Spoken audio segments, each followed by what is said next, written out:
Hello, আসসালামু আলাইকুম। সবাই কেমন আছেন? আশা করছি সবাই অনেক ভালো আছেন। আমিও আলহামদুলিল্লাহ ভালো আছি। আজকে বাজার থেকে এই সুন্দর, সুন্দর কলা আনার পরে মনে হলো যে কি খাওয়া যায়? তো চট করে মনে হয়ে গেল যে ভর্তা। বিকজ কলার সবচেয়ে পছন্দের রেসিপি হচ্ছে আমার কাছে ভর্তা। সো দেরি কেন?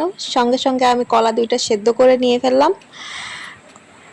এখন যেহেতু এটা গরম তাই আমি হাত দিয়ে এটাকে ছিলতে পারছি না, তাই আমি চাকু এবং কাঁটা চামচের সাহায্য নিচ্ছি। দেখতেই পাচ্ছেন আমি হাত দিয়ে ছিলতেই পারি নাই, এত বেশি গরম ছিল। কারণ আমি সঙ্গে সঙ্গে মানে গরম গরমই এটাকে আমি প্লেটে নিয়ে ফেলছি, কারণ এটা রেসিপিটা দিয়ে যত দেরি হয়ে যাবে তত শক্ত হয়ে যাবে কলা, যার জন্য আমি দেরি করি নাই। আর খাবারেরও তো একটা টাইম আছে। সো দেখুন আমি ভালো করে কলাটাকে কুচি কুচি করে নিয়ে নিলাম যতটুকু পেরেছি। এরপরে তো আমি কড়াই দেওয়ার পরে অবশ্যই এটাকে একেবারে পেস্ট বানিয়ে ফেলবো, সেটা নিয়ে আমার কোনো অসুবিধা নেই। তো এখন চলে যাচ্ছি মূল প্রসেসে।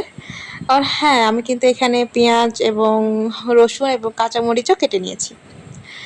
আমি কড়াইয়ে ভালো করে তেল দিয়ে এখন তেলটাকে গরম করে কড়াইয়ের চারপাশে তেলটাকে লাগিয়ে দিলাম। এরপরে আমি এখানে গোটা জিরা দিয়ে দিচ্ছি। আপনারা চাইলে জিরা স্কিপ করতে পারেন, বাট আমার জিরার ফ্লেভার খুবই ভালো লাগে। তো জিরা দেওয়ার পরে আমি রসুন দিয়ে দিলাম, কারণ রসুনের একটা কাঁচা স্মেল আছে যেটা আমার একেবারেই অপছন্দ। এটা তরকারিতে লাগলে না খেতে ইচ্ছা করে না। আমি সাথে কাঁচামরিচও দিলাম, ওই যে কাঁচামরিচের কাঁচা স্মেলও আমার পছন্দ নয়। তো খুব ভালো করে ভেজে নেওয়ার পরে আমি এখানে পেঁয়াজ দিয়ে ভালো করে ভেজে নিচ্ছি। আমি কিন্তু এখানে একটু হলুদও অ্যাড করব, কারণ কালারের জন্য। কিন্তু হলুদ অ্যাড করেই কিন্তু আমি কলা অ্যাড করব না, আমি কিন্তু অনেকক্ষণ ভেজে নিয়েছি। ভেজে নেওয়ার পর এখানে আমি লবণও অ্যাড করেছি। তারপর আমি এখানে অ্যাড করতে যাব কলা। কিছু কিছু খাবার আছে না, খাওয়ার ক্রেভিং উঠলে আর কিছু মাথায় ঠিক থাকে না। তো এই খাবারের প্রতিও আমার খুব একটা ক্রেভিং উঠেছিল, কলা দেখার পর আমি কিনে নিয়ে চলে এসেছি।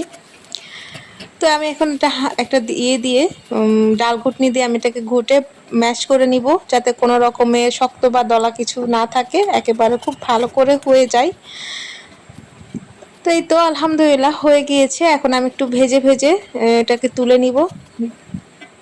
এক পাশ লাল হয়ে গেলে অপর পাশে আমি উল্টিয়ে দিয়ে তারপর ২ পাশই লাল লাল করে ভেজে নিয়ে আমি এটাকে নামিয়ে নেব।